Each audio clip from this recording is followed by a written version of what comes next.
He was a young man full of promise, brimming with potential and dreams. Philip Markoff, about to start a prestigious medical career, was the epitome of success. Engaged to his sweetheart from college, he seemed to have it all. A bright future lay ahead, filled with endless possibilities and hope. But behind this ordinary face hid a monster, a darkness no one could see, a predator who used the anonymity of the internet to hunt, preying on the unsuspecting. He became known as the Craigslist Killer, a name that would haunt many. Markoff's story is a chilling reminder that evil often wears a familiar face, blending seamlessly into our lives. That the people we think we know can hide the darkest secrets, lurking just beneath the surface. His crimes shocked the nation, shattering the feeling of safety in the digital age, leaving a trail of fear and disbelief. They forced us to face an uncomfortable truth. Monsters can hide in plain sight, disguised as the people we trust. The man in the picture seemed so normal, so average, almost too good to be true. It's impossible to believe this is the same person who committed such horrific crimes, shattering lives and dreams, the terror he inflicted on his victims, the life he stole, the pain he caused. But that's how evil works, lurking in the shadows, waiting to strike. It thrives in the shadows, hidden by normalcy, feeding off our ignorance and trust. Craigslist, a digital marketplace of endless possibilities, became Markoff's hunting ground. He targeted vulnerable women drawn to the site because it offered anonymity. He focused on those offering adult services, believing they were less likely to go to the police. His weapon of choice, deception. Markoff created a respectable persona.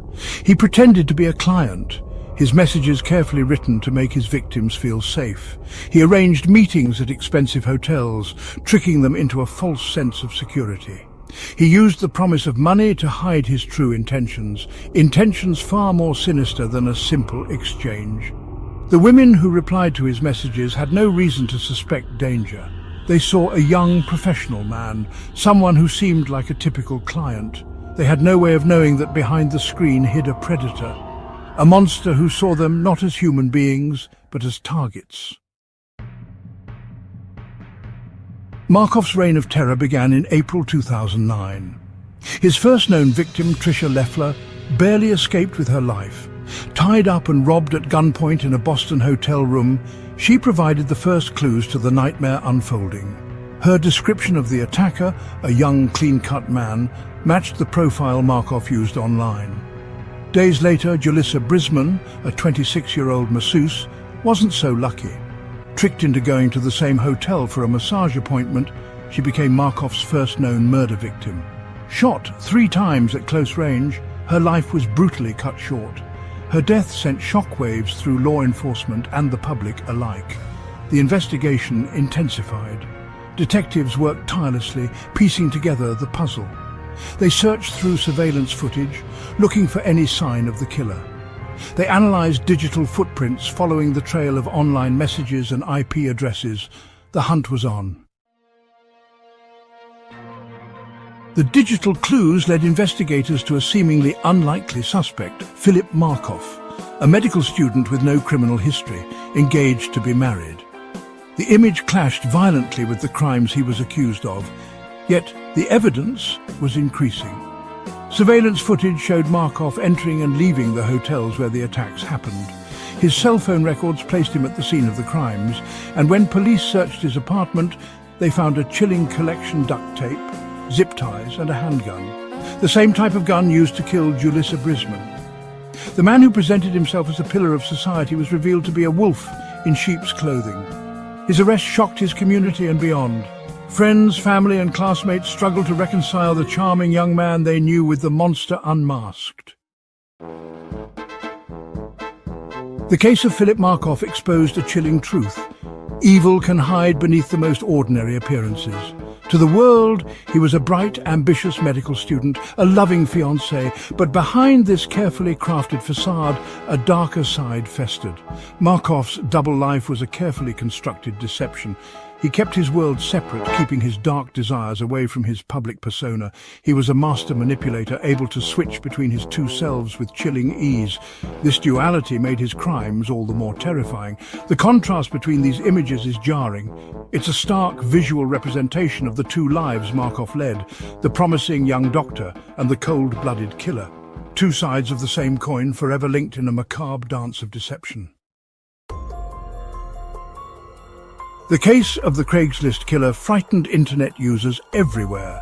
It highlighted the dark side of the digital age. The anonymity that the internet offered could be used by those with evil intentions.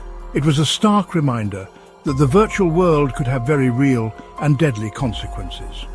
The case also showed how important digital forensics is in modern criminal investigations. The digital trail left behind by Markoff, his emails, his online messages, his cell phone records were crucial in tracking him down. It was a testament to the power of technology in solving crimes.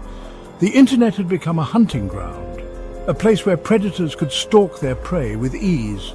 It was a wake-up call for law enforcement and the public alike. The need for online safety, for vigilance, had never been greater. Markoff's arrest offered a small amount of hope for justice. But that hope was tragically extinguished on August 15, 2010. Found dead in his jail cell, Markoff had taken his own life.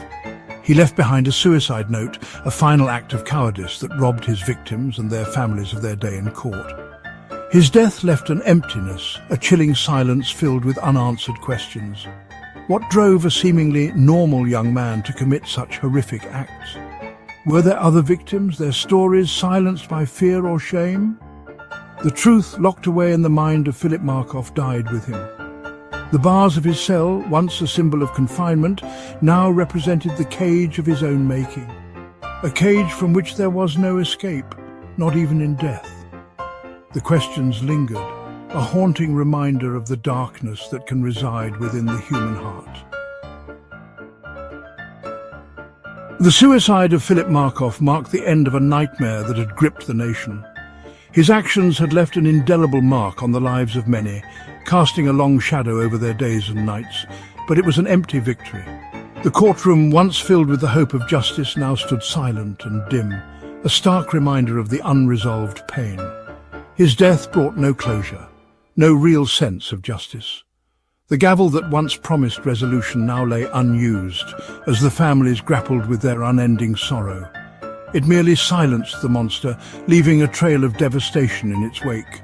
The crime scenes, now abandoned, whispered of the horrors that had transpired.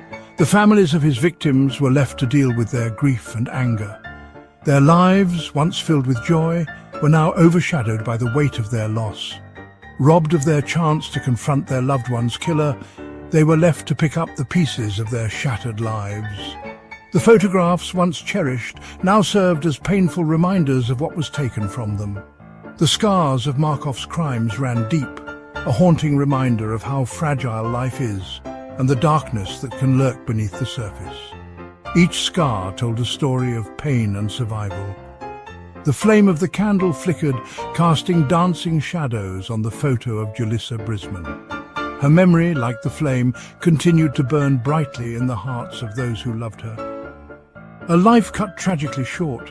The empty swing in the playground symbolized the void left behind, a reminder that even in death, the victims would not be forgotten. The memorials stood as silent witnesses to their enduring legacy.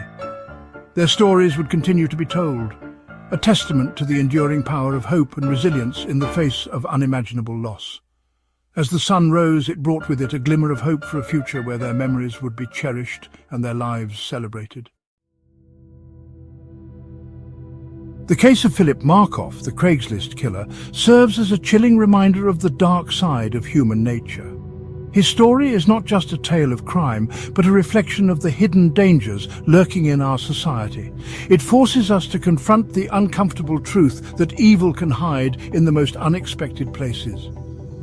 Places we often consider safe and familiar. That even those who appear to have it all, success, charm and intelligence, can harbor monstrous secrets. Secrets that can lead to unimaginable horrors. Markoff's legacy is a cautionary tale, a stark warning of the potential for darkness within individuals who walk among us. A reminder to be cautious in the digital age, to always be vigilant when interacting with strangers online, to be aware of the potential dangers that hide beneath the surface.